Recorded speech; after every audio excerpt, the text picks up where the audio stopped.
김진의 돌직구쇼에 오신 여러분 반갑습니다. 김진입니다. 저는 오늘도 이곳 광화문 청계광장에 나와 있습니다.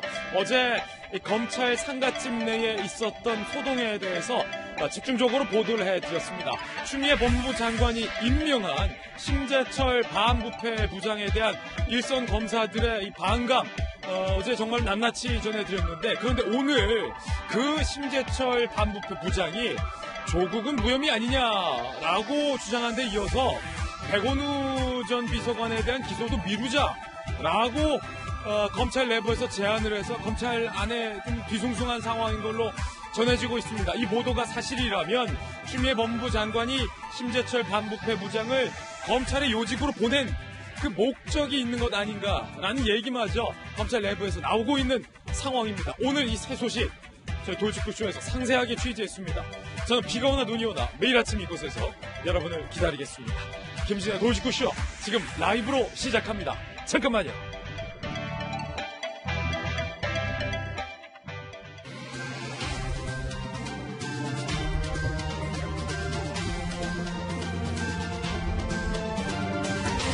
신문 읽어주는 남자입니다. 추미애 법무부 장관이 임명한 심재철 반부패 부장 대검회의에서 유재수 감찰 무마건과 관련해서 조국 전 수석은 죄가 없지 않느냐라고 주장을 해서 대검회의를 백학 뒤집어 놓은 장본인입니다.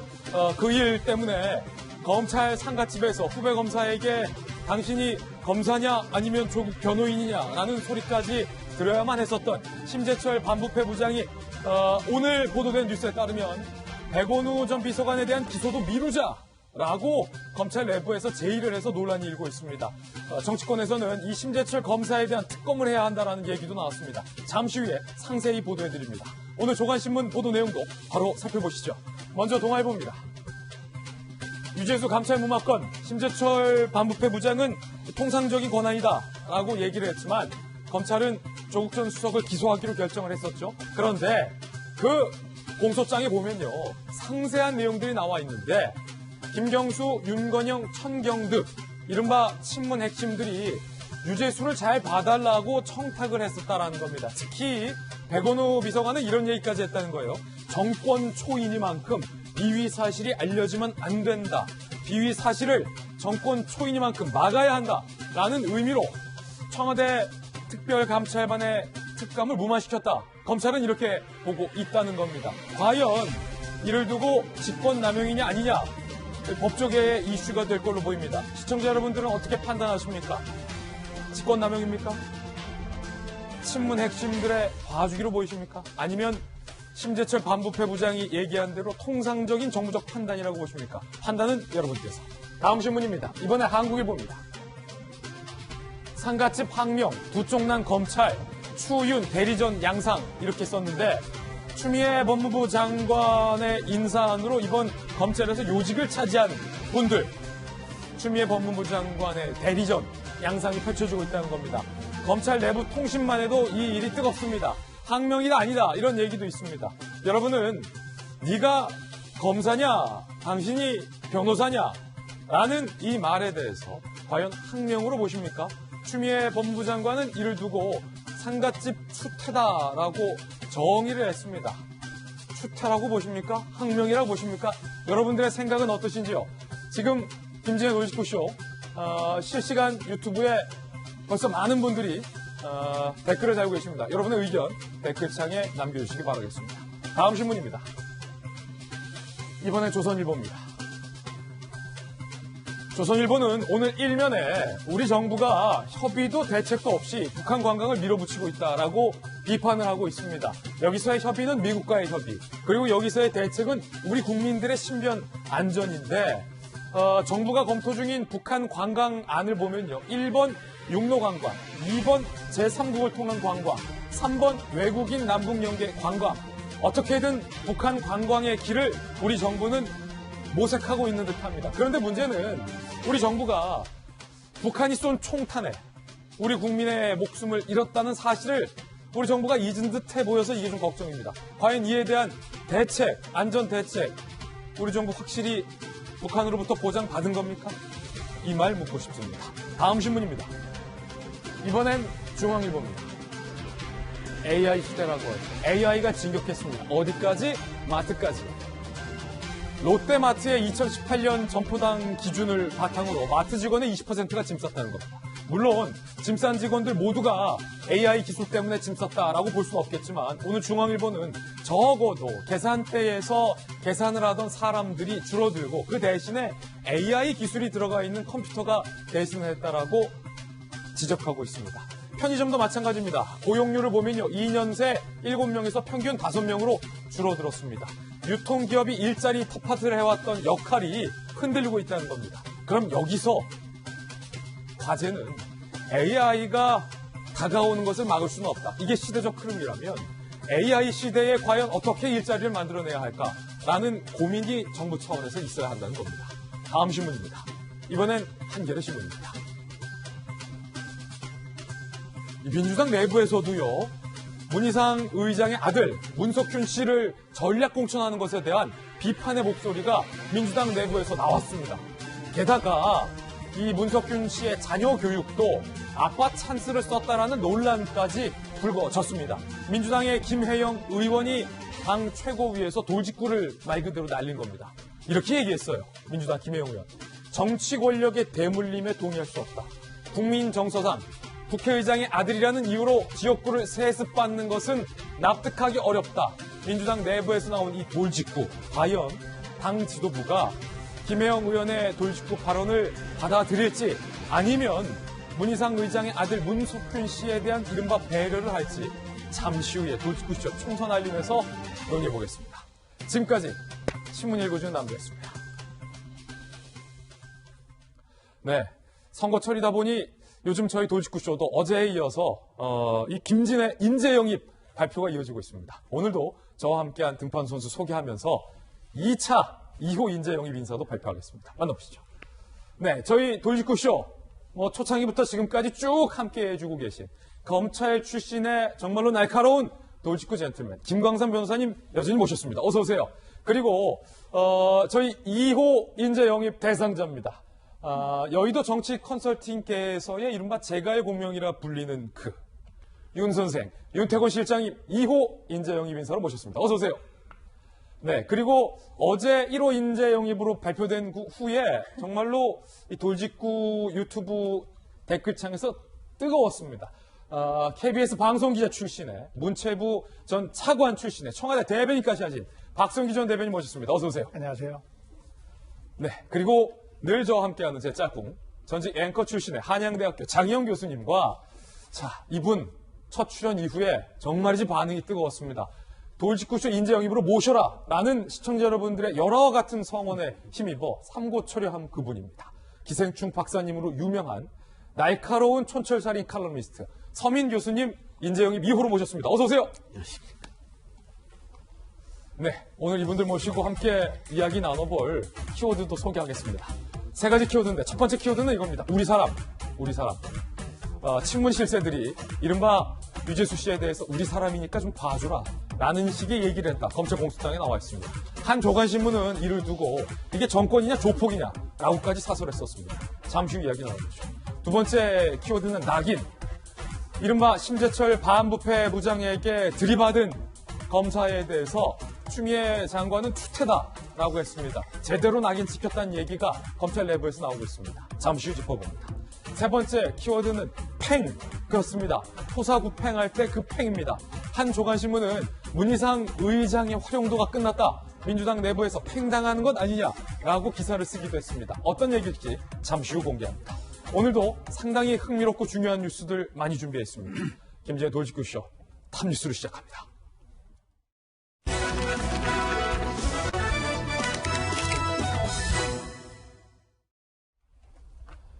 네, 톱뉴스 주제부터 공개합니다. 바로 이겁니다. 오늘 어떤 뉴스를 톱뉴스로 선정할지 많은 고민을 하다가 이 뉴스로 선택을 했습니다. 검찰의 공소장에 보면 이른바 친문 실세들이 유재수 씨를 어떻게 감쌌는지에 대해서 적나라하게 나와 있습니다. 특히 백원도 전 비서관 같은 경우는 정권 초이니만큼 비위 사실이 알려지면 안 된다라고 막았던 사실도 정황도 드러나 있습니다. 이른바 우리 편인이 봐달라는 겁니다.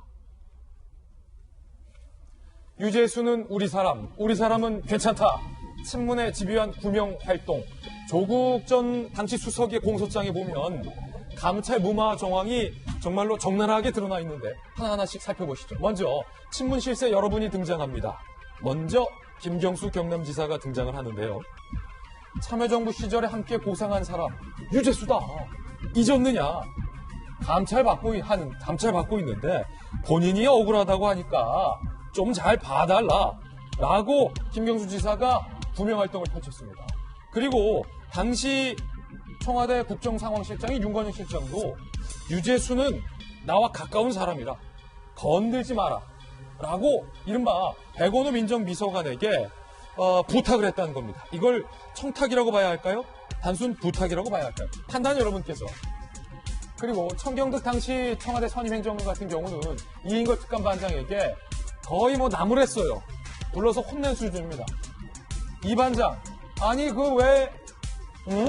말이야. 이 반장, 말이야. 이런 뉘앙스예요.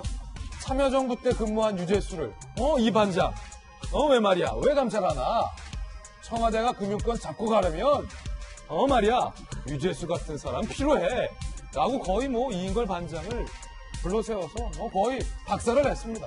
하지 말라는 거죠. 묻으라는 거죠. 자, 문제는 백원호 비서관이 박형철 반부패 비서관에게 이렇게 얘기했다는 거예요. 이러이러한데 유재수를 봐주는 건 어떠냐. 박형철 비서관 거절. 안 됩니다.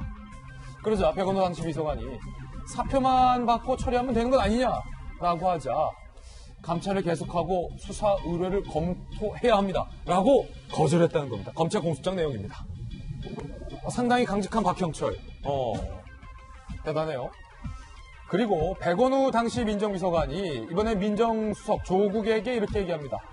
노무현 정부 인사들이 유재수 봐달라고 한다. 문 정권 초기에 현 정부 핵심과 친분 깊은 사람의 비위가 알려지면 안 돼. 정권 초기에 비위가 알려지면 안 된다. 라고 조국 수석에게 이야기를 합니다. 지금까지 보신 내용은 검찰의 시각입니다. 검찰이 공소장을 통해서 묘사한 상황입니다. 여러분은 이 같은 검찰 공소장 내용, 이른바 친문 실세들의 유재수 구하기 정황에 대해서 어떻게 판단을 하십니까? 일단 청와대에 계셨던 분의 의견부터 좀 들어봐야 할 것 같은데 박성규 전 청와대 대변인, 네. 청와대에 계셨을 때 혹시 우리 사람이 이런 특감의 연루가 됐던 적이 있었는지, 만약에 있었던 없었든 이런 식의 우리 사람 감싸기가 그때 청와대에 있었습니까? 제 기억에는 솔직히 제 기억에는 없어요. 없어요. 왜냐하면 기록을 보면 되니까. 제가 제 얘기를 해서 믿으실 필요도 없고 기록을 한번 살피면 되니까. 사실 이런 상황 보면서 속상하고 답답합니다. 화도 나요. 왜냐하면 저 때가 초기죠. 예. 기회만 있으면 국민들 상대로 정의를 얘기했고 공정을 얘기하던 시절입니다. 정의를 얘기하고 공정을 얘기하면서 국민들에게는 그런 부분들을 강조하면서 내부에서는 본인들끼리 저렇게 덮어주고 감싸주고 우리끼리 우리 편 봐줘야 하는 것 아니냐 하는 논리가 공공연하게 진행됐다고 하는 사실이. 우리 편을 왜 감찰하냐. 어느 신문 사설에서 썼던데 이게 조폭 논리 맞죠? 조직 폭력배들이나 쓸 수 있는 얘기예요. 전 정말 화가 난다고 하는 얘기는 이거예요. 문재인 정부가 지금 진행이 되면서 드러난 한 가지 확실한 사실이 있습니다. 사람과 관련돼서, 죄와 관련돼서 우리 편이면 뭘 해도 괜찮고 상대편이면 어떤 것이라 잘못이라도 그냥 두지 않겠다는 아주 무서운 응징이 있고 우리 편과 상대편을 가르는 이 기준. 기억하실 겁니다. 김태우 씨가 이 문제를 처음으로 폭로라고 하죠. 이게 폭로했을 때 그때 반응이 어땠습니까? 청와대에서. 둥지에 빠진 미꾸라지 한 마리가 온통 물을 흐리고 있다. 그렇게 얘기를 합니다. 김태우를 아주 나쁜 사람으로 파렴치한 사람으로 몰고 가죠. 예. 거기다가 이 문제에 관해서 문제가 제기됐을 때 조국 전 장관은 뭐라고 얘기합니까? 조사해보니까 별것 아니었다. 그래서 그냥 가다 중단한 거다. 조금만 뒤로 거슬러 올라가면 우리 그 기억이 나요. 조금 더 앞으로 가볼까요? 2018년 2월입니다. 2018년 2월이면 평창 동계올림픽 열기 때문에 우리나라가 한참 뜨거웠던 시절이죠. 예. 그때 청와대가 보도자료를 하나 냅니다. 어떤 보도자료냐면은 문재인 대통령의 지시에 따라서 모든 비서관실에 액자를 하나씩 내걸기로 했다. 예. 그 내용이 뭐냐? 춘풍추상. 어. 그게 뭐예요? 남들에게는 봄바람처럼 따뜻하게, 우리끼리는 우리 편에게는 가을 서리같이 엄하게 엄하게. 그렇게 하겠다 해서 그 설명까지 붙여서 국민 앞에 대대적으로 보도자료까지 냈었어요. 그러면 대통령이 얘기했던 춘풍추상과 우리 편이니까 이건 봐줘야 된다고 하는 이 현실과는 예. 어떻게 봐야 되는 거죠? 전 걱정스럽습니다.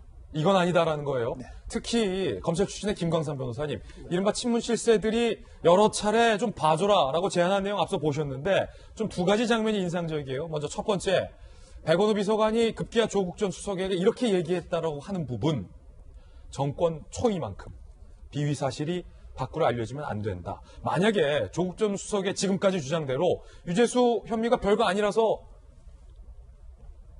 그냥 종료된 거라면 정권 초인이만큼 밖으로 알려지면 안 된다라고 숨기고 감출 필요 없었잖아요. 그때 당시에도. 그게 상식이잖아요. 네. 그때 제가 볼 때는 일단 감찰을 좀 정확히 잘 하고요. 그래서 유재수 전 부시장에 대해서 제대한 감찰로 인해서 뭐 징계라든지 수사 의뢰를 했다고 하면 오히려 현 정부의 어떤 도덕성에 있어서 높은 평가를 받았을 거예요. 왜냐하면 유재수에 대해서는 검찰이 수사한 게 아니고 청와대 자체에 수사한 거잖아요. 예. 그래서 우리는 우리 사람이라도 이렇게 엄격하게 하겠다. 이거 자체는 굉장히 국민들의 어떤 지지를 받는데 도움이 많이 됐을 거라고 봐요. 그런데 처음에 민정수석실 자리를 두고 저는 이제 백원우 전 의원이 민정비서관 했잖아요. 예. 그때 좀 이해가 가지 않았어요. 민정수석실은 왜 백원우 비서관이 가지? 그런 좀 의아심을 가졌는데 조국 사태를 계기로 또 이번에 검찰의 공소장을 보니까 왜 갔는지가 이해가 좀 되는 거예요. 이것은 어떻게 보면 여권이나 청와대로부터 아니면 친문들로부터 연결고리를 가지고 뭔가 전달하고 영향을 끼치려고 한 거 아닌가. 그 연결고리가 백원우였다. 네네. 그런 의구심을 좀 가질 수밖에 없는데 우리가 뭐 사실 친하거나 우리하고 예전에 일했으면 부탁할 수 있죠. 근데 부탁을 어떻게 하냐면 저희도 마찬가지예요. 저희 검사 때도 마찬가지예요. 누가 부탁하면 야 그거 좀 없던 걸 해. 봐줘. 이렇게 얘기를 하는 게 아니고 억울하다고 하니까 억울함이 없도록 해줘라. 거기서 끝나야 하는 거예요. 예. 근데 거기서 더 나아가지고 우리 사람이니까 이건 정말로 감찰해서는 안 된다랄지. 봐주는 건 어떠냐? 그렇지. 그거 자체는 사실은 범위를 너무 넘어서는 거죠. 그런데 저게 저기서 끝난 게 아니고요. 예. 이번에 이제 검찰 수사하는 갈래가 세 갈래 있잖아요. 우리가 가만히 봐요. 예. 조국 전 장관에 대한 감찰 무마. 조국 우리 사람이죠. 예. 물론 정경심 교수 관련 것도 조국 우리 사람이에요. 예. 하명수와 관련된 사람이 누구예요? 송철호 시장이 우리 사람 아닙니까? 우리 사람. 그러니까 이게 어떻게 보면 검찰이 수사하는 것이 우리 사람을 수사하고 있는 거예요. 예. 그래서 청와대 입장에서는 우리 사람을 이렇게 건드는 것에 대해서는 도저히 용서할 수가 없다. 아무리 검찰이라 할지라도 예. 그런 시각을 가지고 있지 않나 싶습니다. 예. 그래서 지금 뭐 검찰이 인사를 할지 여러 가지 복잡한 것이 얽히고 설키고 있는데 이런 우리 사람 챙기기가 과도했을 때 그 부분이 선거랄지 아니면 국민의 정서에 그렇게 좋지 않은 영향을 미칠 거라고 봅니다. 또 하나의 장면이었는데 청경득 당시 청와대 선임행정관이 이인걸 특감반장에게 말했다는 내용을 보면요. 거의 청와대 선임행정관이 특감반장을 불러서 뭐 거의 닥달을 하는 그런 뉘앙스예요. 보시면 지금 혼내는 뉘앙스. 이 반장, 그 참여정부 근무한 유재수를 왜 감찰하나? 라고 뭐 거의 닥달을 하는 그런 분위기입니다. 청와대가 금융권을 잡고 가려면 유재수는 봐줘야 한다. 우리 사람이다. 라는 뉘앙스가 지금 나오고 있는 상황인 건데 그렇다면 이 우리 사람 유재수 씨는 그때 어떻게 됐을까요? 특감이 무마된 이후 퇴직금까지 두둑히 챙겼다고 합니다. 친문에 이 같은 비호를 받은 유재수 퇴직금까지 두둑. 조국 공소장 속 유재수 감찰 중단 이후 상황을 보면 어떻게 돌아가는지 판을 볼 수 있는데 유재수의 의혹이 대부분 클리어됐다. 일부 사소한 문제는 있는데 클리어됐으니까 뭐 인사에 참고하라. 당시 금융위 부위원장이 금융위로부터 아니 뭐 감찰이 청와대에서 있었다면서 그 비위 내용 좀 알고 싶습니다라고 하니까 그럼 클리어됐어. 그러니까 인사에 참고하라. 백원우 전 비서관이 비위 내용 전달 요구를 이른바 묵살했다. 검찰은 이렇게 공소장에 썼고요. 김용병 금융위 부위원장은요, 급기야 이렇게 물어봅니다, 청와대에. 그러면 유재수 씨에 대해서 국회 전문위원으로, 이른바 더 좋은 자리로 보내도 되냐? 민정수석실은 이견 없다. 그러시라. 라고 승인을 합니다. 결국 유재수 씨는 갖은 비위에도 불구하고 퇴직금 1억 2천만 원을 수령하고 국회 수석전문위원으로 영전되기까지 합니다. 촌철살인의 대명사, 보이스 오브 양심, 서민 교수님 나오셨는데요. 지금 갖은 친문 실세들의 이른바 봐주기, 압박과 또 그 이후에 유재수 씨가 영전을 하면서 퇴직금 1억 2천만 원까지 챙겼다는 내용 보셨어요. 어떻게 보셨습니까?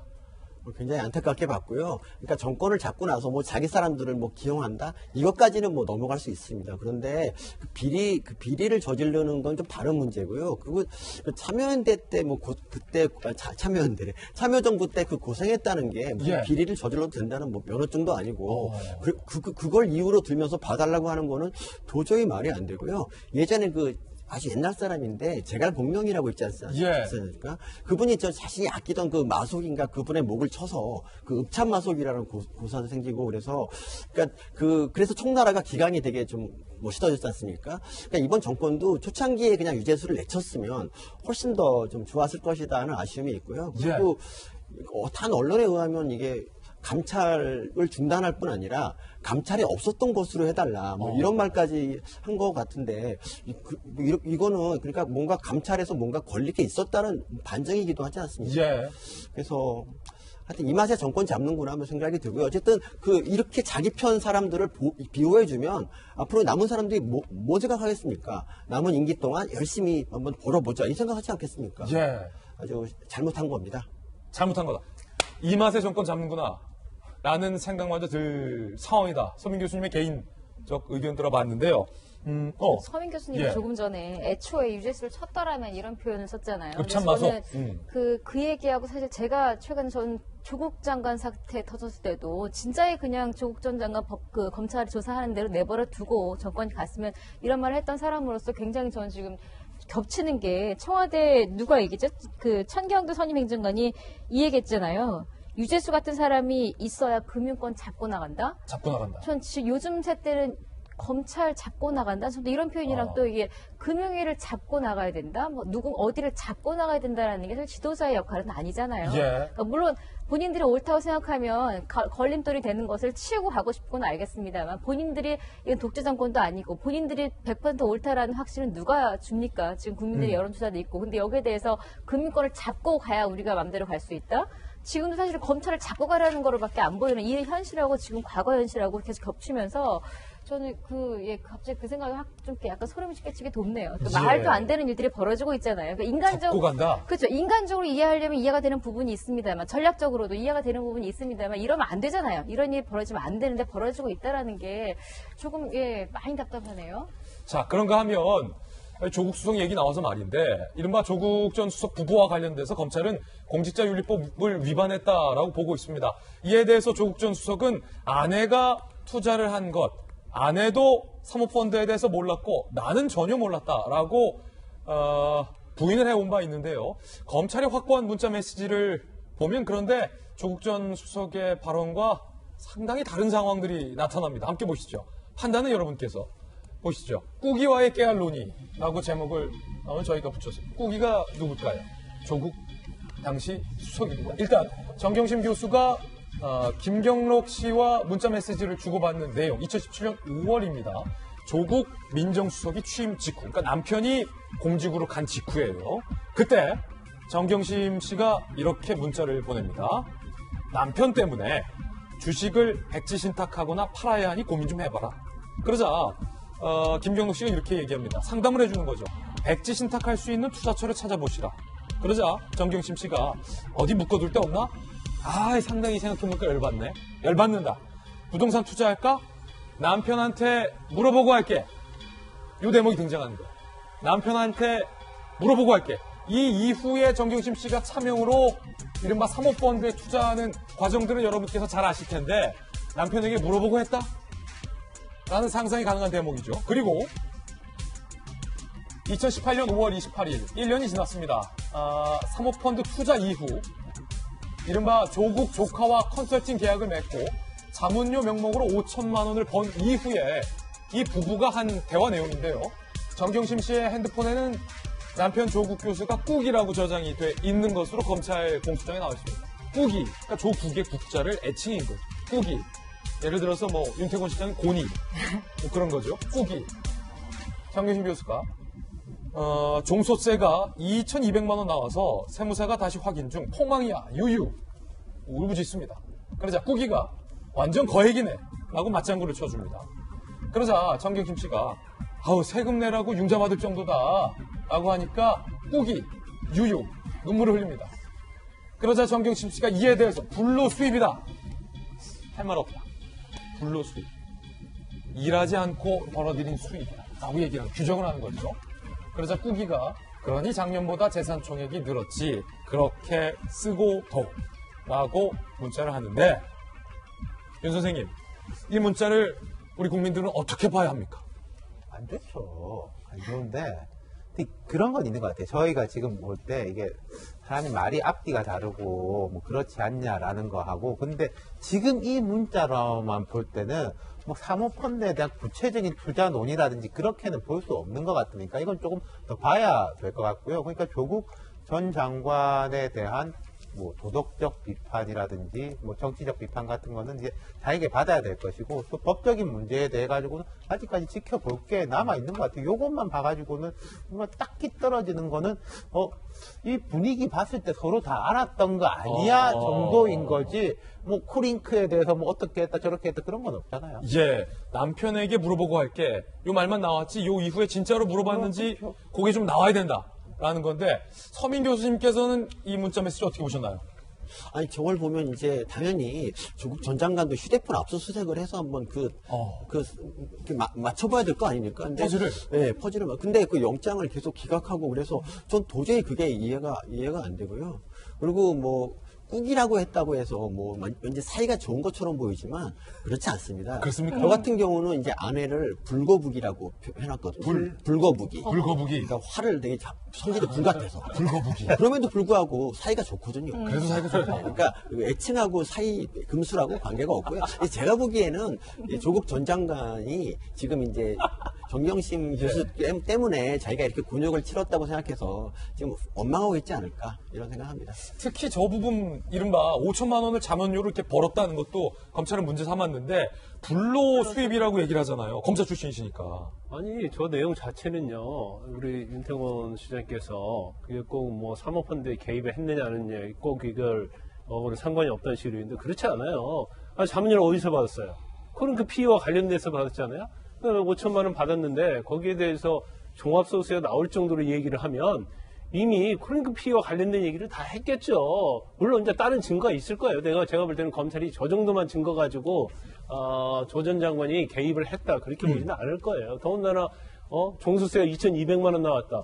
지금 코링크 피의와 관련돼서 뭐 10억 이상을 투자한 거 아닙니까? 예. 근데 종합소득 2,200만 원 나온 거 가지고도 저렇게 서로 깨알같이 주고받고 하는데, 더군다나 10억 가고 5억 가고 3억 가고 하는 거에 대해서는 이게 안 할 리가 있겠어요? 더군다나 청와대 근처에 있는 ATM기에서 돈을 뭐 5천, 8천 이렇게 보낼 정도 되는데, 검찰은 뭐 지금 나온 건 저 정도지만 향후에 재판을 통해서 어느 정도까지 서로 상의를 했는지 그게 다 증거가 나오리라고 저는 봐요. 그런데 지금 나온 것은 굉장히 일부에 불과하지만 세금 나오는 거 한 2천만 원 정도와 가지고도 저렇게 상의를 밀접하게 했다. 그렇다고 한다면 뭐 우리가 상식적 판단해서 이건 당연히 뭐 사모펀드 투자 관련해서 다 상의를 하고 그럴 수밖에 볼 수 없는 거고, 더군다나 WFM이랄지 그런 것은 주식의 변동성이 엄청 심한 거잖아요. 근데 그런 주식을 또 사들이고 할 때는 어떻게 조 전 장관하고 상의를 안 할 수가 있겠느냐. 그 부분은 사실은 우리가 당연히 상의했다 이렇게 볼 수밖에 없는 상황이지 않나 싶습니다. 그러니까 저도 김 변호사님 말씀처럼 예. 이른바 상식선, 추론의 선에서는 이 정도 이야기했으면 저 정도도 했겠지. 그렇죠. 로 보는 게 이제 우리 상식선인데, 근데 말씀하신 대로 검찰이 더 들고 있겠죠. 그럼 더 있는 게 나오고, 이건 법적으로 뭐 빼도 박도 못한다 이런 법적인 거지. 그렇죠. 이거는 상식선으로 그랬겠지. 아직은 그 선이라는 거죠. 예. 저 문자가 지금 저는 굉장히 많은 것을 얘기를 하고 있네요. 문자에 나와 있는 것만 얘기하는 것이 아니라, 서민 교수님은 꾹이라고 하는 저 별칭을 별것 아니라고 얘기하셨지만은 불거북하고는 다른 종류의 맞습니다. 그런데 저 꾹이라고 하는 애칭은 두 분 사이가 조국 전 장관과 부인 사이가 우리가 생각하는 일반 부부들 관계에서보다 훨씬 더 친밀하다고 하는 걸 보여주는 상징이 있거든요. 그렇군요. 저렇게 부르는 사람 별로 없어요. 예. 저렇게 친밀하다고 하는 얘기는 많은 것들을 수시로 얘기하고 또 감정을 교환하고 한다는 얘기예요. 저게 지금 돈을 어떻게 했는지 세금이 어떻게 나왔는지 하는 것까지 있기 때문에 지금 윤태곤 실장이 얘기한 것처럼 사모펀드와 관련돼 가지고는 저기서 더 읽어낼 구체적인 법적인 증거는 없다고 할지라도 저 문장 저 몇 개 안 되는 저 톡을 통해 가지고는 두 사람 사이의 관계 그리고 저게 어떻게 진행됐구나 하는 것들을 볼 수 있는 굉장히 중요한 단서라고 생각을 하고요. 하나는 예. 좀 짚고 싶어요. 뭐냐면은 누구든지 실수할 수 있죠. 누구든지 잘못할 수 있어요. 저는 아까 백원우 비서관이나 지금 조국 민정수석 때 아니에요. 네. 그때 당시에 민정에 있었던 사람들이 가지고 있는 의식 수준, 인식의 상황이 저 정도밖에 안 됐다고 하는 것이 상당히 좀 놀랍습니다. 예. 속에 들어갈 때는 의지를 가지고 사명감을 가지고 들어가거든요. 청와대에서. 예. 그랬다는 게 놀라운데 그럼에도 불구하고 실수할 수 있어요. 실수할 수 있는데 대부분의 사람들은 실수를 하면 부끄러워하거든요. 미안해하고. 그래서 이래서는 안 되겠구나 하는데 저분들의 모습에서는 제가 놀라는 게 부끄러움이 없다는 거예요. 예. 부끄러움을 모르면은 그 사람이 아니라고 공자님이 얘기하셨죠? 그죠? 저는 얘기 좀 더 해도 돼요? 괜찮아요? 예. 공자도 포기한 사람 얘기 혹시 들어보셨어요? 공자가 포기한 사람이 예. 있습니까? 예. 그 얘기 혹시 들어보셨나요? 오늘 뭐 제가 공명의 공자니까 다 나오고 글쎄 있어요. 말이에요. 공자님이 길을 가는데 제자들과 어느 날 예. 어떤 사람이 길 섭에서 예. 길 한쪽 편에서 그래요. 변을 보고 있더랍니다. 예. 똥을 보고 있더래요. 부른 거예요. 자네 이리 좀 와봐. 공자 선생님이? 이게 대낮에 뭐 하는 짓이야? 예. 창피하지도 않아 사람이 이래도 되는 거야? 아주 혼쭐을 내가지고 이 사람이 얼굴이 홍당무가 돼서 자리를 빠져나갔다 그래요. 예. 조금 더 가다 보니까 이번엔 길 섭이 아니라 길 한복판에서 똥을 누고 있는 거예요, 사람이. 예. 근데 공자가 뭐라 그랬게요? 공자님이 야, 옆으로 돌아가자. 옆으로 돌아가자. 포기하고. 그래도 없다. 그래 제자들이 궁금해서 물은 거예요. 아니 길섭에 변 보는 사람은 혼내시더니 왜 길 한복판에 더한 사람은 그냥 지나가십니까? 그랬더니 예. 길섭에 변을 보는 사람은 그래도 말하면은 알아들을 부끄러움은 아는 정도인데 길 한복판에서 저 짓을 한다는 건 저건 가망이 없는 놈이다. 네. 저건 나도 어떻게 할 도리가 없는 사람이다. 예. 저는 지금의 모습에서 이런 것들이 좀 많이 느껴져서 좀 걱정입니다. 예. 첫 번째 뉴스에 대한 다양한 분들의 다양한 의견 들어봤습니다. 지금 저희 유튜브 돌직구쇼에 수많은 분들, 10,000명이 넘는 분들이 벌써 댓글을 남겨주고 계십니다. 김지혜 돌직구쇼가 지금 보고 계신 라이브 채널 말고 채널A 김지혜 돌직구쇼라고 독립된 유튜브 채널이 있습니다. 구독과 좋아요도 또 부탁드리겠습니다. 이번엔 저희가 준비한 두 번째 뉴스를 소개합니다. 바로 이겁니다. 제목을 이렇게 달아봤습니다. 장삼 이사들의 상가집 추태. 추미애 법무부 장관은 검찰 상가집에서 있었던 이른바 소동에 대해서 장삼 이사도 안 하는 추태다라고 강하게 비판을 했습니다. 징계 얘기까지 나오고 있는 상황인데 추미애 장관의 발언부터 좀 한번 먼저 살펴보시죠. 상가집에서 당신이 검사야 조국 변호사야 이른바 추 법무부 장관이 인사한 심재철 반부패 부장에 대해서 일선 검사들이 반발을 했었던 그 사건에 대해서 심야에 예의를 지켜야 할 장례식장에서 술 마시고 고성을 지르는 등 장삼 이사도 하지 않는 부적절한 언행을 해서 대단히 유감이다 라고 얘기를 했습니다. 여러 명의 검찰 간부가 이런 일을 야기한 사실 개탄스럽다. 검찰의 잘못된 조직 문화를 바꾸고 공직기강이 바로 설 수 있도록 노력하겠다라고 얘기를 했는데요. 양석조 반부패 강력부 선임연구관이 공개 항의한 것에 대해서 추미애 법무부 장관은 이건 상가집 추태다라고 규정을 한 거예요. 이건 추태스러운 항명이다라고 규정을 한 거예요. 양석조 연구관을 징계할 가능성에 대해서도 지금 벌써부터 얘기가 나오고 있는 상황입니다. 일선 검사들은 추미애 법무부 장관의 이 발언에 반발하고 있습니다. 일단 본인 양석조 선임연구관은 어제 출근을 안 했어요. 주변에는 이렇게 얘기했어요. 어차피 내가 이렇게 발언한 이상 징계나 좌천 인사발령 날 것이다. 내가 감수하겠다. 라고 얘기를 하고 출근을 안 한 상황이라고 해요. 한현직 검사는요. 징계 받아야 할 사람은 사건을 덮으려 하는 심재철 부장이다. 검찰청법에 불법, 부당한 지시에 대해 이의 제기가 가능한데 추 장관이 신 부장의 부당한 지시에 대한 이의 제기를 추태로 몰았다라고 반발을 하고 있습니다. 검찰 안팎에서는 추 장관이 이번 소동을 검찰의 2차 대학살 인사의 빌미로 삼으려는 것 같다. 법무부는 오는 23일 검찰 인사위를 개최할 예정입니다. 김광선 변호사님, 검찰에 계시잖아요. 심재철 반부패 부장도 잘 아시고 이석윤 중앙지검장도 잘 아실 거예요. 네. 자, 특히 심재철 부장에 대해서 이 양석조 연구관이 들이받았어요. 당신이 검사야, 조국 변호사야. 추미애 법무부 장관은 장사미사도 안 하는 추태다, 항명이다 라고 규정을 했는데 이거 추태입니까? 항명입니까? 보시기 어떻습니까? 일단은 이제 신 부장이 그 조 전 장관과 관련된 수사에 대해서 이제 무혐의 의견을 개진할 수 있어요. 그러니까 대검에서 회의를 하면서 의견이 다를 수 있는 거잖아요. 그래서 그 부분을 가지고 장례식장에서 서로 큰 소리가 오고 간 것은 부적절한 건 맞습니다. 예. 부적절한 맞는데 이게 항명이냐? 근데 저는 이제 항명이 아니에요. 왜냐하면 항명 아니다. 항명이라는 것은 상급자가 정당한 권한 행사를 해서 명령을 하고 거기에 대해서 듣지 않으면 이건 항명이거든요. 그런데 일단 대검에서도 얘기한 것도 마찬가지고 장례식장에서 얘기한 것도 사실 서로 감정 싸움이죠. 그런데 사실 검사는 개개 독립기관이에요. 그래서 대검에서 공식으로 얘기할 때도 마찬가지고 또 상갓집에서 논쟁을 할 수 있습니다. 근데 상갓집 자체는 대검 공식 회의석상이 아니에요.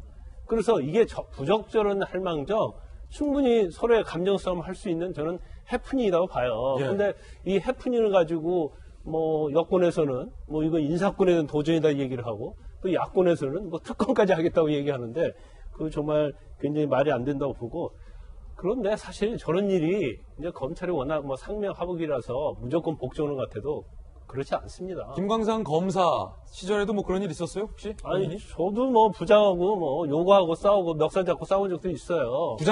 부장이 멱살을 잡았어요? 김광산 변호사님 부장 멱살을 잡았어요? 부장이 저희 멱살 잡으니까. 부장이 멱살을 일단 잡고. 저도 멱살 잡을 수밖에 없죠. 잡았다. 왜냐하면. 항명 아니에요, 그거? 아니, 왜냐하면. 예. 어떤 지시 자체가 정당하면. 예. 제가 나쁜 놈이죠. 예. 근데 자꾸 그 사건을 이쪽으로 몰고 저쪽으로 모는 거예요. 그때 부장이. 오히려 심재철 부장처럼 야 이거 무혐의해 이렇게 해버리면 예. 그냥 반발하고 말겠지만 예. 자꾸 제가 안 될 것 같다 해서 수사를 해서 또 증거를 대면 예. 이게 증거가 되느냐. 예. 그럼 또 저희가 밤새 수사를 해서 또 올려요. 이거 아니라고 또 치우라고 하는 거예요. 예. 그러다 보니까 서로 감정 싸움이 되죠. 그래서 부장이 왜 이러십니까? 예. 생각하고 있는 걸 직접 말씀해 주세요. 예. 그러니까 네가 잘못하고 있다고 얘기를 하면서 멱살을 잡았어. 그렇죠. 멱살 잡으니까 제 입장에서도 부당한 거에는 저항을 해야 하잖아. 같이 잡았다. 그렇죠. 그래서 그때 징계를 받으셨어요? 아니요. 그런 자리에 있으면 부장이 이 사실을 밖으로 알려지면 본인의 명예에 아주 치명적이 돼요. 오히려 하급자를 갖다 잘 관리하지 못했다 그런 말을 듣기 때문에 그건 외부로는 나가지 않습니다. 하지만 그 부장하고 나는 엄청난 감정이 있는 거죠. 예. 그래서 제가 듣기로는 아마 외부에 나가면 다른 부장들을 만나서 제 욕을 이렇게 많이 한다고 하더라고요. 그건 제가 감수할 일이니까. 어쨌든 그 일 때문에 김광삼 당시 검사는 징계 안 받았다라는 징계 안 받았고요. 그다음에 사표를 내야겠다는 걸 가장 동기부여를 해준 게 저는 그 사건이라고 봅니다. 예. 그렇기 때문에 지금 사실 지금 양석조 선임연구관이 나는 좌천 징계에 각오를 하고 있다 하는데 저거 할 때는 다 각오했을 거예요. 그래서 이미 제가 볼 때는 윤석열 사단 이 검사들은 아마 좌천이나 징계받고 가는 걸 훈장으로 생각하고 있는 것 같아요. 그래서 이걸 어떤 권력과 힘으로 뭘 한다고 해서 그들을 잠재우거나 사표를 받거나 그러기는 쉽지 않을 거라고 봅니다. 일단은 이거 저희 패널 분들의 일단 다 개인적인 의견이라는 것 전제로 거듭 말씀드립니다. 윤 선생님. 개인적인 거 하나 보태자면은 네. 진짜 나쁜 상급자는요 절대로 직접적인 지시를 안 해요. 내가 지시했다라는 꼬투리를 안 남기는 거죠. 기록에도 안 남긴다. 김 변호사님 말씀하신 거 살살살살 몰고 가가지고 네가 결정했잖아. 예. 내가 언제 그런 지시를 한 적이 있어라고 피해 나가는 사람 정말 나쁜 사람인데 이 건에 대해서는 김 변호사님은 말씀에 거의 일치해요. 부적절하죠. 부적절하고 그리고 그 양석조 연구관도 거기서 문제 제기가 할 게 있으면 그 회의 석상에서 하면 되는 건데 그걸 이제 다시 끌고 나와가지고 한 게 이제 잘못인 거고. 근데 항명이란 말도 말이 안 되는 게 항명은 명령에 저항하는 건데 명령이 없었잖아요. 예. 그리고 이제 심 부장의 이건 불기소건 아니냐라는 것은 공식 회의 속상에서 의견이고 윤석열 검찰총장이 결국 이건 기소로 가자. 그 현장의 이야기가 맞다라고 해서 결정을 지은 사건이기 때문에 여기는 명령 자체가 없으니까 항명도 성립할 수가 없습니다. 예. 근데 제가 좀 안타깝다거나 앞으로 이런 식이면 되게 안 좋을 건데라고 하는 것은 막 서로 이 검사들이나 요새 판사들도 그런데 과거에 이런저런 전력들을 끄집어내요. 근데 이 사람들 전력을 끄집어내다 보면은 이런 전력도 있고 저런 전력도 있고 막 이렇게 마련이거든요. 예를 들어서 심재철 검사장에 대해가지고 원래 운동권 출신이라서 뭐 이런 식의 전력을 끄집어내는 사람이랑 거꾸로 반대로 해가지고 최유정 변호사랑 옛날 가까워가지고 뭐 좌천됐던데 이런 식의 것도 있는 거고 양속조 선임 연구관에 대해 가지고도 이제 긍정적인 쪽에서는 이명박 정부 때입니다만은 그 박영준이라고 실세 비서관을 이제 수사하려고 하다가 윗선에서 자꾸 뭐라고 하니까 사표 낼 정도로 결기가 있었던 사람이다. 또 반대로는 이제 특수부 검사로서 좀 악질이었다. 이런 식의 공감이 안 좋다는 거예요. 그런 식은 안 된다는 건데 심재철 이 부장검사에 대해서 오늘 또 새로운 내용이 나왔습니다. 조국 전 수석에 대해서 무혐의가 아니더냐라고 주장을 한 데 이어서 백원우 전 비서관에 대해서도 심재철 부장검사는 이런 의견을 내놨습니다. 조국 무혐의와 백원우 기소도 미루자. 지난 16일 윤석열 검찰총장 주재의 이 대검 회의에서 추미애 법무부 장관이 이번에 인선한 심재철 부장이 이렇게 얘기한 거예요. 조국 무혐의 의견이 반대에 부딪히자 백원우 전 비서관의 기소를 미루자라고 의견을 개진한 것으로 조선일보는 오늘 보도하고 있습니다. 그리고 역시 이번 인사로 부임한 고기영 서울동부지검장도 아직 사건 기록 꼼꼼히 검토 내가 못했다. 언제 얼마 안 됐다. 그러니까 백원우 기소는 좀 결정을 미루자라고 함께 목소리를 냈다는 것도 오늘 얘기가 나오고 있습니다.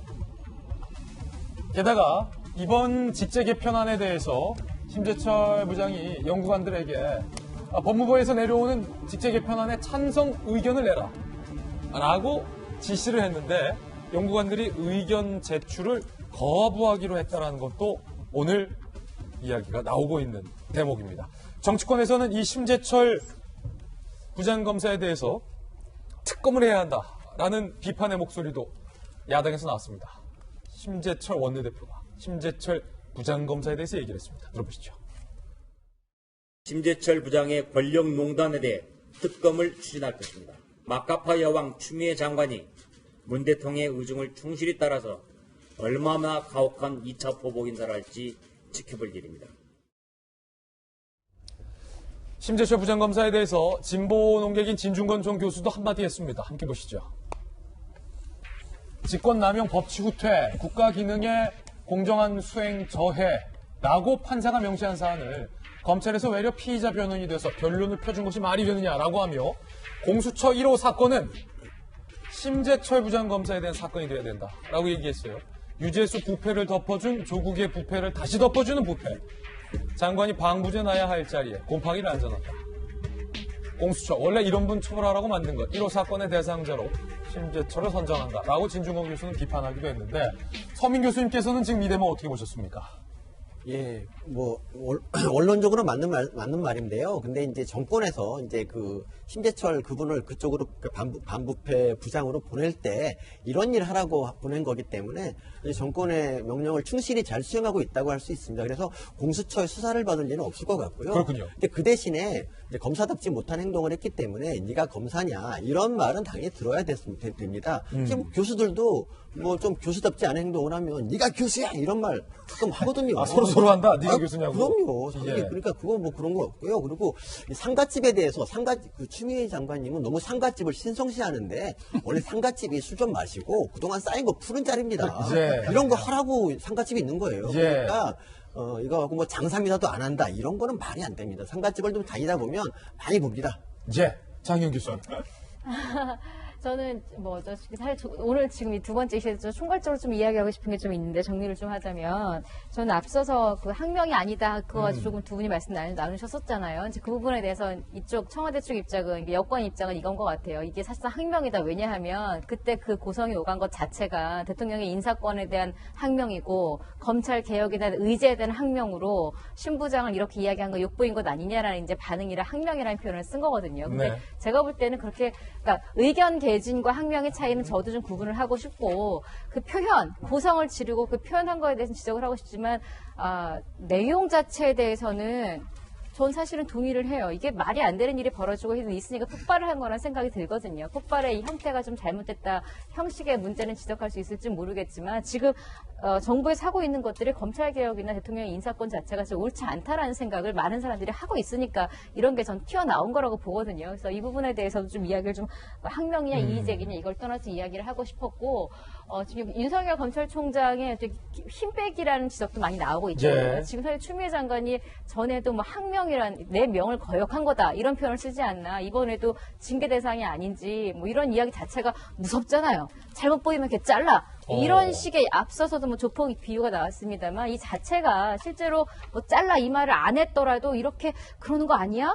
일단 기다리면서 나 다른 데 자천될 수도 있어라는 생각을 아무렇지도 않게 할 수 있다는 이 시스템 자체가 너무 많은 변화가 있잖아요. 근데 이게 옳은 변화면 우리가 개혁이 이루어지고 있구나라고 하는데 오히려 예전에 적폐를 몰았던 쪽으로 가고 있으니까 지금 사람들이 하고 있는 거거든요. 지지자들조차도 이건 아니지 않나 지금 이러고 있는 거거든요. 그래서 그 많은 것들이 이번 사태에서 터져 나왔다는 생각이 들고 그러다 보니까 윤석열 총장이 원탁회의 치우고 뭐 이런 이야기조차도 이제는 심사숙고하고 이렇게 같이 의견을 나누는 윤석열 총장도 새 참모진들과는 굳이 그럴 기회조차 없겠구나를 해석하고 있는.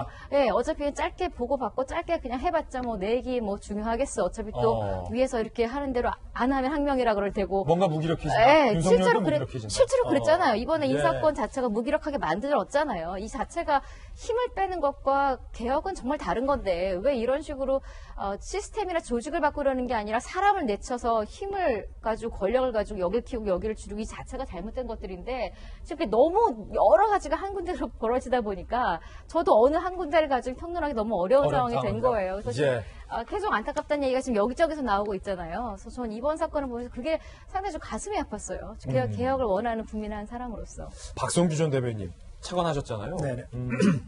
앞서서 1번 뉴스에서 검찰 공소장에 나와 있는 백원우 전 비서관이 어떻게 유죄수를 구명하는데 전방위적인 활동을 했는가라는 검찰의 시각에 대해서 봤잖아요. 그런데 그 백원우 전 비서관에 대해서 심재철 등등 이번 인사로 검찰 요직에 인선된 분들은 기소를 미루자라는 의견을 지금 내고 있는 그런 상황이란 말이죠. 네네. 우리가 지금 심재철 부장을 주목하는 이유가 몇 가지 있어요. 그 조국 민정수석 시절에 그 문제 무혐의라고 보고서를 뿌리라고 해요. 또는 의견을 냈다고 해서 주목하는 이유가 있지만 그보다 더 근본적인 주목의 이유는 심재철 부장이 이른바 대학살로 명명이 되는 윤석열 재단의 핵심을 맡고 있던 간부들을 전부 다 몰아낸 자리에 들어온 추미애 장관의 인사라고 하기 때문에 더 그런 거거든요. 올 때 전부 의심을 했잖아요. 저분이 온 이유가 뭘까? 추미애 장관이 돼서 닷새밖에 안 된 시점에 잘 알지 못하는 인사가 이게 뭘 의미하는 걸까 하고 짐작만 했었는데 그 짐작이 사실로 지금 드러나는 것이잖아요. 네. 심재철을 주목받는 이유는 바로 그런 부분인데 제가 볼 때는 혐의는 검찰이 수사를 통해 가지고 찾아내는 거예요. 이거 해보니까 이런 문제가 있다 저런 문제가 있다. 그랬는데 그 혐의가 정말로 죄가 되느냐 안 되느냐 판단은 누가 하죠?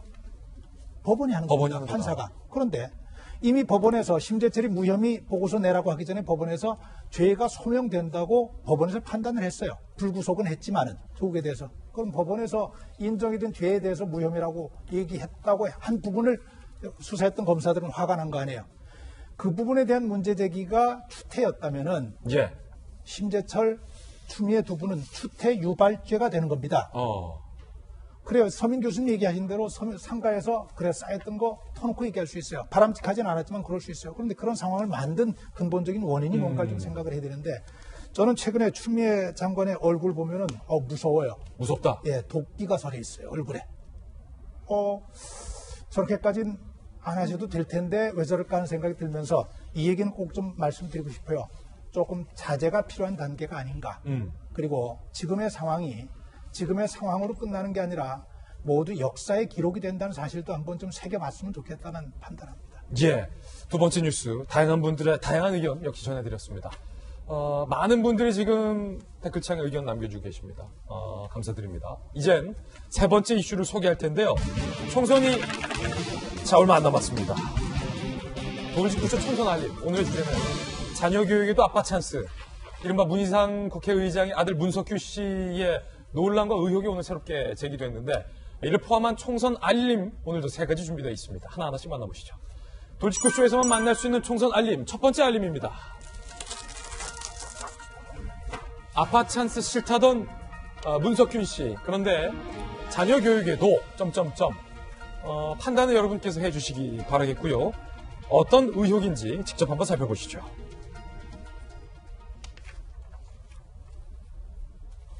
2018년 7월 문희상 국회의장 취임 후 문석균 씨는 본인은 의정부에 남고 아내와 자녀 둘만 아버지 국회의장의 한남동 공관으로 전입을 했다라는 건데요.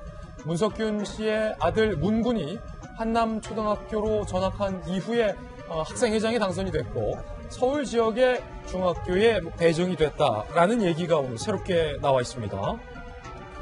일단 문희상 국회의장 측은 며느리가 시부모, 본인이죠. 나를 모시기 위해서 공관으로 전입을 한 거고 아이들도 따라서 전입을 했다라고 해명을 했습니다. 문석균 씨는 의장의 임기 만료 후 가족 모두 의정부 자택으로 복귀하겠다. 아이들도 다시 의정부로 전학시키겠다라고 얘기를 했습니다만 다만 야당에서는 이른바 한남동, 강남으로 아들의 자녀의 교육을 시키기 위해서 의장, 아버지의 공관으로 아내와 자녀들을 전입시킨 거 아니냐라고 현재 비판을 하고 있는 상황입니다. 문석규 씨는 앞서 아빠 찬스는 단호히 거절하겠다라고 밝힌 바 있습니다. 직접 들어보시죠. 50입니다. 제가 작은 나이가 아니에요. 나이가 50이 돼서 새스님이 그냥 아버지의 뜻으로 그냥 하는 것 같이 말씀하시면 정말 섭해요. 저는 여러분들한테 분명히 말씀드리고 싶은 게 있습니다. 저는 아버지의 길을 걸을 겁니다. 근데 아빠 찬스는 단호히 거부하겠습니다. 서민 교수님, 네. 이 문석균 씨가 본인의 아들을 본인의 아버지 이제 의장의 이제 공관으로 이제 전입시킨 것과 관련해서 교육과 관련해서 아빠 찬스를 썼다라는 비판인데 어떻게 보세요, 교수님께서는? 예, 그런 비판이 나올 수 있는데요. 지금 문석규 씨가 뭐라고 그랬냐면 이제 나이들 아버지를 며느리가 모시는 건 되게 좋은 일이다 이렇게 말하지 않았나요? 네. 근데 이해가 안 가는 게 그럼 그 전에 그러니까 총리 그 국회의장 되기 전에는 왜 그때도 나이 좀 들었을 텐데 왜 그때는 안 모셨으며 그리고 공관 나와서 다시 의정부로 돌아간다는데 지금은 그때보다 나이가 더 많으신데 왜 지금은 안 모시는 건가? 일관성이 없는 거였습니다. 그래서 모시려면 끝까지 모셔라. 그렇죠. 모시려 끝까지 모셔서 뭘 보여야죠. 근데 말이 안 되는 변명인 것 같고요. 그리고 나이가 50이고 이걸 떠나서 어쨌든 아버지가 일고는 그 텃밭에서 그냥 무임승차한다는 게 저희가 싫은 건데 지역구를 좀 딴 데로 옮길 생각은 없는지 좀 이해가 안 됩니다. 그냥 한남동에 출마하시던지 왜 저렇게 하시는지 모르겠습니다. 예. 이게 자기 당을 다 죽이는 일인데 그리고 이걸 옹호하는 그 민주당 인사들도 좀 반성을 좀 해야 되지 않을까. 어떻게 이렇게 내로남불이신지 참 안타깝습니다. 예. 며느리가 시아버지 모시려면 끝까지 모셔라. 끝까지. 한남동 공간 나와서도 모셔라. 나와서도 모셔. 계속 모셔라. 민주당 내부에서 윤수 시장님. 이건 모신다는 거예요. 의정부로 같이 간다라는 게. 그럼 문희상 의장은 원래 자택이 의정부고 공간 나오면 의정부 돌아갈 거 아닙니까? 만약에 또 이제 문석규 씨가 만약에 출마를 한다면은 아버지가 지원 유세를 할지 안 할지는 모르겠습니다만은 그것도 되게 흥미로운 대목이네. 같이 사는 게 이제 보기가 좋을 테니까 간대요 현재 그쪽 말로 팩트에 대해서 제가 말씀드린 거예요. 같이 모시고 갈 거다. 의정부 집에서 할 거다. 네. 라는 얘기도 관측도 나오고 있습니다. 민주당 내부에서도 이 되물리면 안 된다.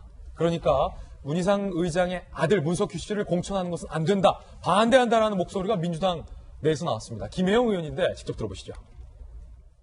부모가 지역위원장으로 있는 지역에서 그 자녀가 지역위원회의 주요 직책을 맡아왔다면 실질적으로 당내의 다른 인물이 경쟁하기 어려울 것입니다. 부모가 현재 국회의원으로 있는 지역에서 그 다음 임기에 바로 그 자녀가 같은 정당의 공천을 받아 출마하는 것은 국민 정서상 납득하기 어렵다는 점을 분명하게 밝힙니다. 윤 선생님, 지금 민주당 내부에서도 김혜영 의원이 모처럼 목소리를 냈어요. 안 된다. 사실은 민주당 의원들의 생각도 사실은 다양하잖아요. 내부에서 제가 취재하기로는 야, 이건 안 된다라고 반대하는 현역 의원들도 몇 명 있었어요. 저희 돌직구쇼 출신 모 의원들도. 그런데 좀 다들 쉬쉬하는 분위기였거든요. 그래도 의장인데. 조간신문에 한겨레신문하고 한국일보가 지적을 했고, 또 김혜영 의원이 우리 방송 진행하기 직전에 라디오 프로그램에도 나온 것 같더라고요. 이야기 나온 게 요거하고 연결되는 건데, 민주당이 최근 흐름이 조금 안 좋아요. 흐름이 계속 좋다가 그 패스트트랙 이후에 이게 쭉 이제 좋다가 최근에 안 좋은 게 이 의정부 세습 논란이라든지, 뭐 예컨대 김의겸 전 대변인의 출마 문제라든지, 또 정봉주 전 의원이 거기는 또 이제 야당하고 갈등도 아니고 금태섭 의원의 표적 출마하겠다 뭐 이런 것 때문에 빨간 잠바 입고 있다 뭐. 좀 안 좋은 상황이기 때문에 내부에서 우려가 있는 것 같고, 그리고 이제 문덕균 뭐라고 그래야 되나요? 예비 후보 이분 같은 경우에는 이런 면이 있습니다. 의정부에서는 제가 볼 때 될 가능성이 높을 거예요. 그렇군요. 민상 의장이 워낙에 뭐 탄탄하게 밭을 갈아놨기 때문에. 그런데 의정부에서 되는 거 때문에 다른 지역에 악영향을 미칠 수가 있는 거거든요. 특히 수도권이라든지 PK라든지 이런 데 대한 이제 전략적인 고려를 당에서는 하게 될 것이죠. 예. 과연 이 문석균 씨에 대한 공천 결과가 어떻게 될지 좀 한번 끝까지 지켜봐야 할 것 같고요. 두 번째 총선 알림도 바로 소개해드립니다. 안철수 의원이 돌아왔죠. 귀국했는데 처음 누굴 만나나 했는데 조국 전 장관에 대해서 공개적으로 비판을 했었던 참여연대 인사 김경률 전 소장과 대담을 하는 일정이 오늘 발표가 됐어요. 과연 어떤 얘기를 두 사람이 나눌지도 상당히 주목이 되는 상황인데 안철수 의원이 광주에 찾았습니다. 사과를 했습니다. 그 사과 발언부터 듣고서 이야기 나눠보겠습니다. 국민의당을 지지해 주시는 많은 분들 마음을 미처 헤아리지 못했습니다. 서운해 하셨을 겁니다. 늦었습니다만 다시 한 번 더 진심으로 사과드리겠습니다. 선거 자체에 대한 깊은 고민이 제 머릿속에는 아직은 없습니다.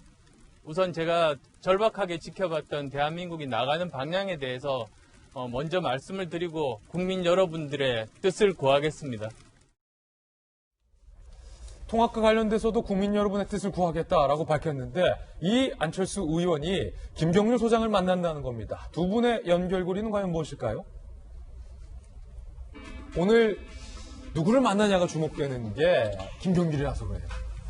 정치활동 재개 후 두 번째 공식 일정인데 조국 비판 후 사표 집어 던졌죠. 김경률 전 참여연대 공동집행위원장과 공정이란 주제로 두 사람이 대담을 한다라고 확인이 되고 있습니다.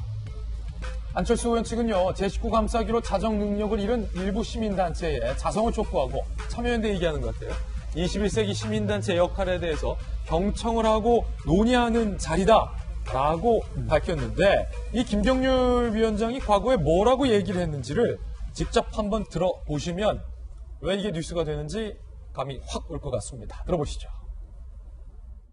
지금 조국 장관도 참여연대 출신이거든요. 네. 이분에 대해서는 남들보다 더 가혹하게 신랄하게 감독해야 된다고 생각합니다. 네. 그런데 지금 어떤 현실이 참여연대 내부에서 벌어지고 있냐면 이분들에 대해서 참여연대 출신들에 대해서 입을 막고 어떤 감시 행위도 하지 않는 눈을 감고 넘어가는 이런 행위가 비일비재하다는 거죠. 이 조국 사태에서 가장 적나라하게 나타났고요. 시민단체로서 본연의 임무를 망각한 것이다. 존립에 근거가 없다. 이렇게 판단한 겁니다. 이런 거야 어떤 자기 야, 장현 교수님 지금 다시 들어봐도 김경률 위원장이 그냥 뭐 본인의 친정이니까 얼마나 가슴 아프겠어요. 내가 평생 몸담았던 나의 친정에 대해서 이건 아니다. 제 식구라고 감싸는 거 이건 아니다. 조국은 잘못됐다. 사실은 가슴에 비수를 꽂고 나온 거예요. 제가 포인트를 둔 부분이 그 시각이에요. 시각. 앞서서 우리 계속 제 식구 감싸기에 대한 거에 대한 이야기를 했잖아요. 사실 저는 제가 생각하는 정말 제 식구라면 정말 내가 아끼는 사람이라면 잘못했을 때 눈 감아주고 덮어줬을 때 더 좋은 자리를 보내가 아니라 제대로 이번 걸 기회로 잡아서 오히려 더 질책하고 더 정말 훌륭한 사람에 대해서 정말 자기 스스로 갈 수 있는 아파트 찬스니 뭐니 이런 것 없이 이렇게 하는 게 좀 제 식구라는 생각이 들거든요. 아니 잘못된 것을 좋게 고쳐주는 게 진정한 사람이고 진정한 제 식구지. 잘못 덮고 옹을 다 묻힌 채로 숨기고 또 어디로 가고 이거 자체가 이건 사랑도 아니고 제 식구 감싸기도 아닌데 전 오히려 진짜 김경률 씨의 얘기에서 조국 전 장관이 참여연대 출신이다. 그러니까 우리가 더 눈 감으면 안 된다라는 말이 상식이고 옳은 말인 것 같아요. 그런 측면에서 보자면 안철수 전 대표의 예. 시각도 우리는 지금 무조건 권력층 제1야당 대표 만나는 것보다 이렇게 진실 공정을 외치는 시민들 여러 가지를 포괄적으로 해서 아마 전략적으로 김경률 씨를 만난다는 생각도 드는데 이제 요쯤 되니까 안철수 전 대표의 전략이 어느 방향인가가 이제 하나씩 보이기는 시작한 것 같습니다. 어쨌든 안철수 대표의 정치적인 전략을 제하고 저는 김경률 씨의 그 말에 굉장히 와닿았습니다. 안철수 전 대표가 고 연결고리 이거를 지금 노리고 있는 거다. 네. 라는 말씀이신 거죠. 그 생각이 들죠? 어떻습니까, 서민 교수님? 잘 노린 겁니까? 아니면 좀 뭐 여전히? 김경률 씨가 이제 그 참여연대 비판으로 신망이 좀 높아지니까 이제 좀 지지율에 좀 도움이 될까 싶어서 만나는 것 같고요. 저는 이제 안철수 대표님 보면은 항상 좀 의아한 게 꼭 아이돌 가수 같아요. 예. 그러니까 아이돌 가수가 이러잖아요. 앨범을 딱 내요. 그리고 그 노래로 활동을 한 다음에 이제 좀 뜸하면 이제 사라지거든요. 그리고 다시 앨범 들고 나타난단 말이죠. 예. 근데 안철수 대표님도 선거 때 열심히 활동하다가 끝나면 사라져요. 끝나면 사라진다. 그리고 나중에 선거 때 다시 나와서 앨범 들고 나온다. 찍어주세요. 미안해요. 이러거든요. 예. 이런 행태에 대해서 이제 국민들이 좀 염증을 느끼고 있다. 그래서 좀 계속 계셔지면서 조국 사태 같은 때 비판도 하고 얼마나 좋습니까? 어디 가지 마라. 그러니까 자꾸 가냐. 조국은 바이러스다. 예. 이렇게 얘기할 수 있잖아요. 예. 근데 그런 말 한마디도 안 하다가 갑자기 나와서 예. 열심히 뛰었던 김경률 같은 사람 만나는 게 과연 그게 좋은 옳은 행동인가 의아합니다. 이제 서민 교수님의 거침없는 돌직구 듣고 계십니다. 세 번째 총선 알림 함께 보시죠. 스피디하게 진행할게요. 육포 실수 황교안 대표. 육포에 대해서 일단은 사과를 했고요. 통합 시에는 대표직을 사퇴하겠다라는 얘기도 꺼냈습니다. 일단 육포 사건에 대한 사과 발언부터 들어보시죠. 조계종의 그런 심려를 끼쳐 드린 점에 대해서 대단히 송구하게 생각을 합니다. 배송 과정에 문제가 있었다고 하는데 경위를 철저하게 한번 파악해 보도록 그렇게 하겠습니다. 김강삼 변호사님, 결국 이제 조계종에 육포를 보낸 것, 설선물로 일괄적으로 이제 육포가 간 건데 그에 대한 좀 세심함이 한국당에서 없었던 것 같다. 황 대표는 좀 사과를 했는데 일단은 무례죠. 스님들한테. 스님 고개 안 드시잖아요.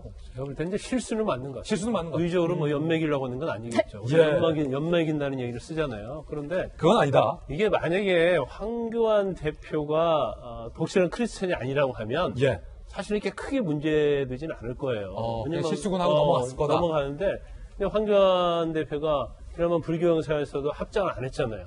그리고 굉장히 정광훈 목사랄지 굉장히 약간 극우성 말을 좀 해요. 그러면서 약간 기독교와 매치가 됐기 때문에 실수긴 하지만 육포를 보낸 것 자체는 의도적인 게 아니냐. 그런 이미지를 줄 수 있는 점에서 굉장히 실수를 아주 크게 하는 것이라 볼 수 있어요. 예. 뭐 비서실장이 사퇴하는 선으로 아마 마무리를 할 것처럼 보이긴 하는데 그런데 이제 중요한 건 그런 것 같아요. 그러니까 이게 뭐 한 가지 실수라고 볼 수도 있지만 이런 것이 지금 계속 반복되고 있거든요.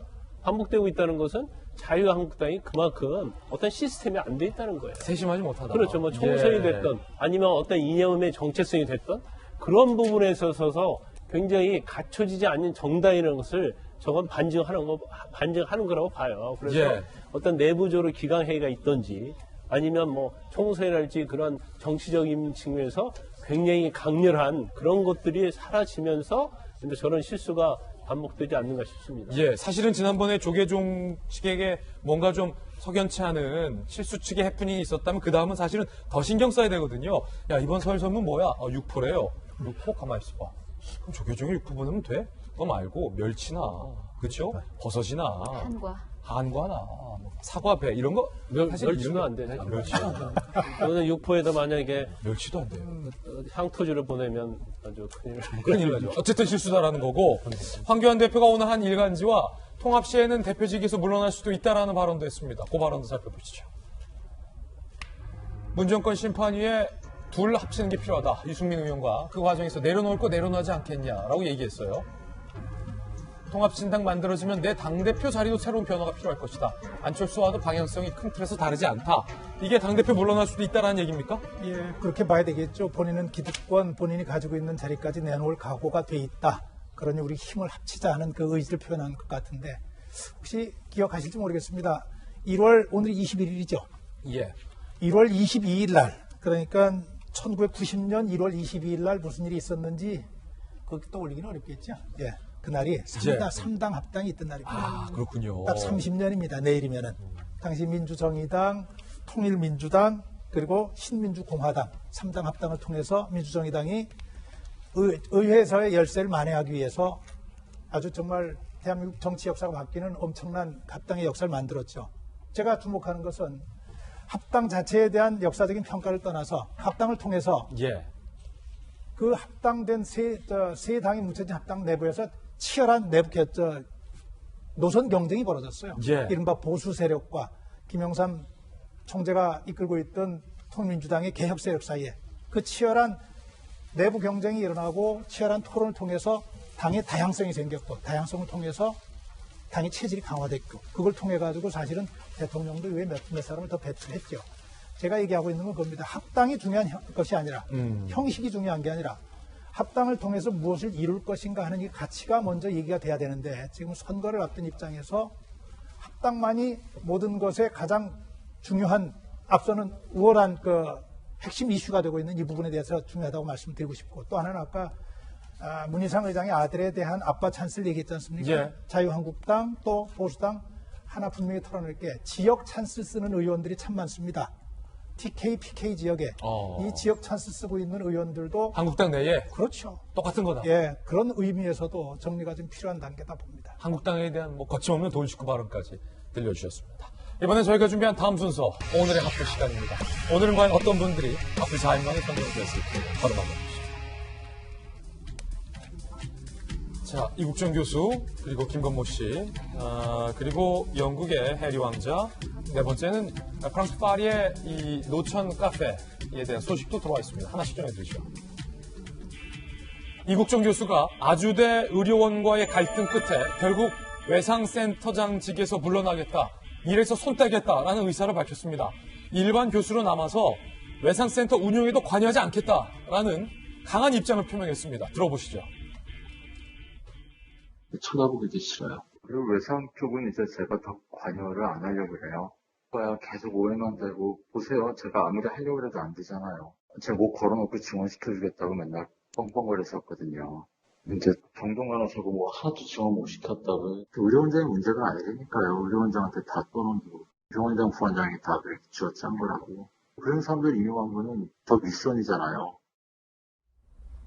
윗선 얘기를 했어요. 이 교수의 사임 걱정입니다.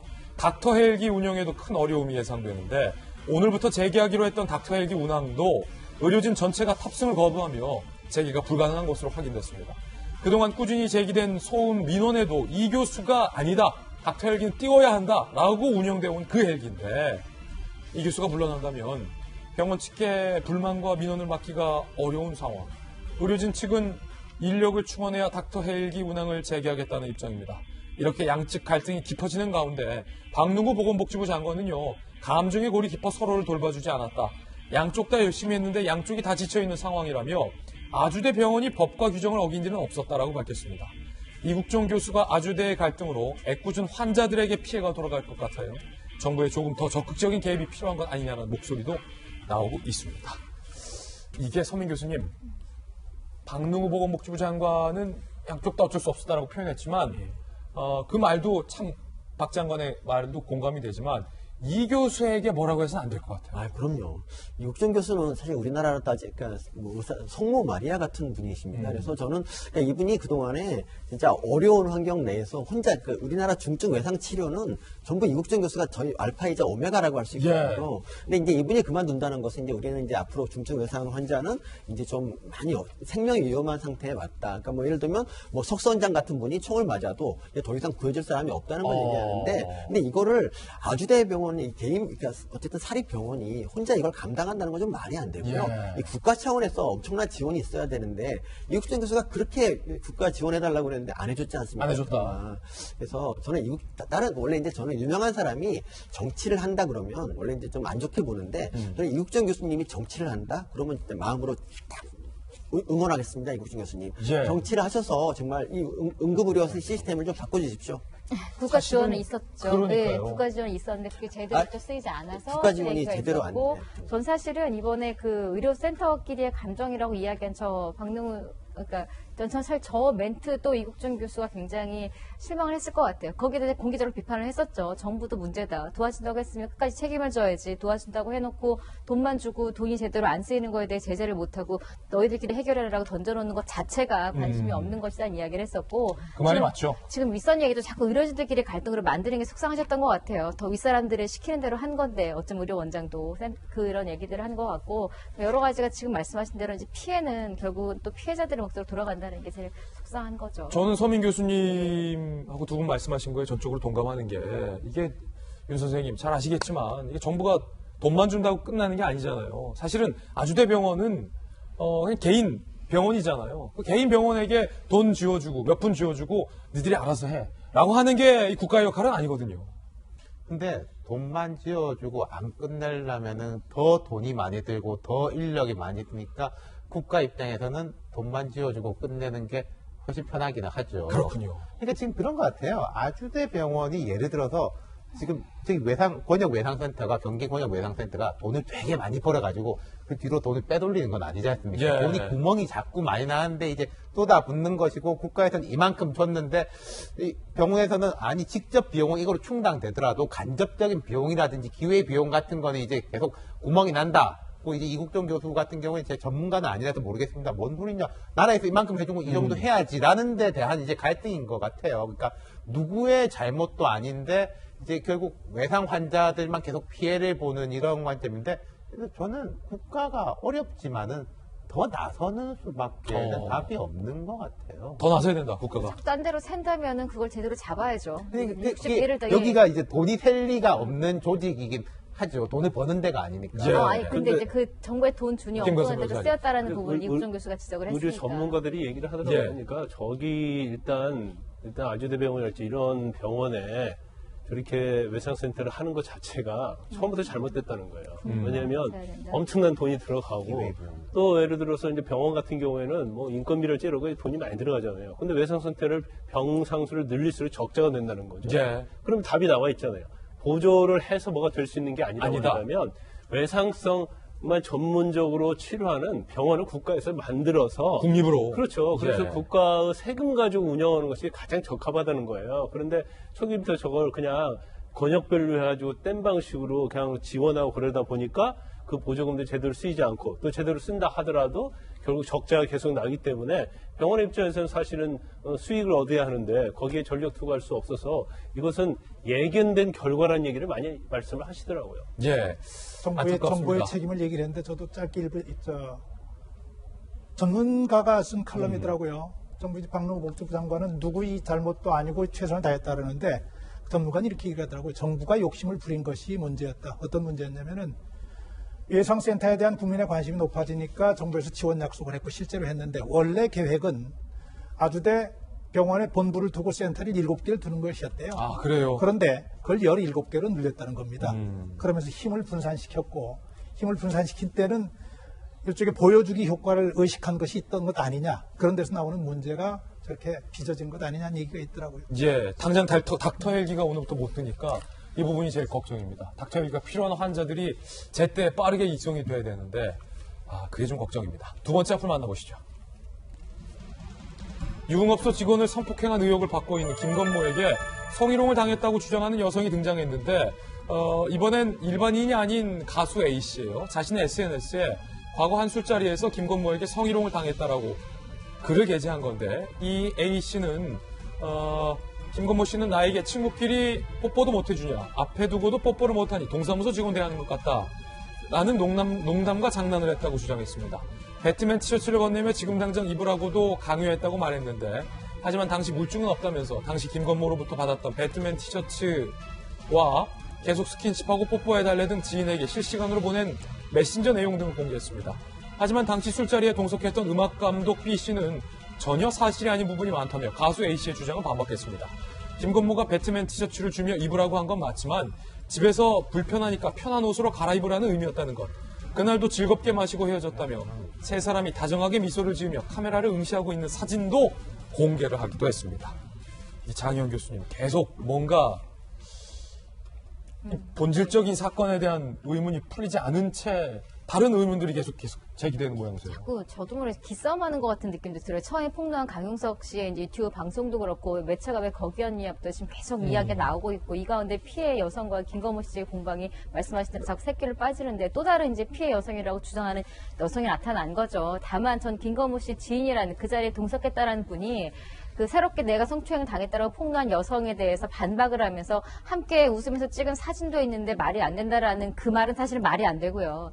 지금 이야기한 그런 일이 벌어졌다고 해도 사람 관계라는 것들도 있고 정말 강제로 폭력이 동반되지 않은 경우에는 속으로 뒤에서 이렇게 문자로 야, 나 성추행 당한 것 같아. 뒷담화를 나누는 한이 있더라도 앞에서 사진 찍는 게 또 이들의 심리거든요. 인간관계이고. 그러다 보니까 그의 반박은 사실은 의미는 없습니다만 일단 여성이 자기도 당시에 배트맨 티셔츠를 줘서 입었다는 건 아니겠어요. 아무리 집에서 술을 마셨다고 한들 내가 입고 간 복장을 갈아입으라고 하는 것 자체가 여성으로서는 부담스러웠을 수도 있고 분위기상 갈아입었을 수는 있어요. 근데 이거 자체가 내가 또 동의를 한 것도 아니고 여러 가지 정황으로 봤을 때 물론 여성이 편을 드는 건 아닙니다만 여성의 주장이 있을 때 이 반박하는 논리는 좀 부족했다라는 게 보이고 지금 말씀하신 대로 진실공방 이전에 좀 이런 것들이 너무 이렇게 비화되는 것이 좀 이제는 좀 약간 잡음 소음으로 들리기까지 합니다. 이제 3, 4번 앞을 소식도 연이어서 전해드립니다. 만나보시죠. 현지 시각 지난 18일 엘리자베스 2세 여왕이 해리 왕자 부부의 왕실 독립 선언에 대해 독립을 지지한다면서 왕족 칭호 쓰지 마, 지원금도 주지 마 라고 말해 사실상 해리 왕자 부부의 퇴출을 발표했습니다. 해리 왕자가 이에 대한 신경을 밝혔는데 큰 슬픔을 느끼지만 다른 선택의 여지가 없었다. 평화로운 삶을 위해 가족이 함께 내린 결정이었고 아내를 위해서다 라고 말했습니다. 어머니인 다이애나비 사망 때부터 시작된 일부의 과도한 관심이 트라우마로 남아 해리 왕자가 평범한 삶을 원했을 거란 분석도 나오고 있습니다. 영국 왕실의 재정 지원 중단 발표에 따라 이들 부부가 과연 어떻게 홀로서기를 할 수 있는지도 영국 내에 관심이 쏠리고 있는데 배우였던 부인 마클이 할리우드로 복귀할 수 있다는 얘기가 들려오고 있습니다. 그토록 독립을 원하던 왕실 이력에 기대 살 수밖에 없다라는 한계도 제기되고 있는데 미국의 한 경제 전문지는 해리 부부가 온라인 스트리밍 업체와 공동 콘텐츠를 만들 가능성이 있다는 보도도 했습니다. 왕실을 떠나서 새로운 삶을 살게 된 해리 왕자 부부, 녹록지 않은 가시밭길을 걷게 될 것 같습니다.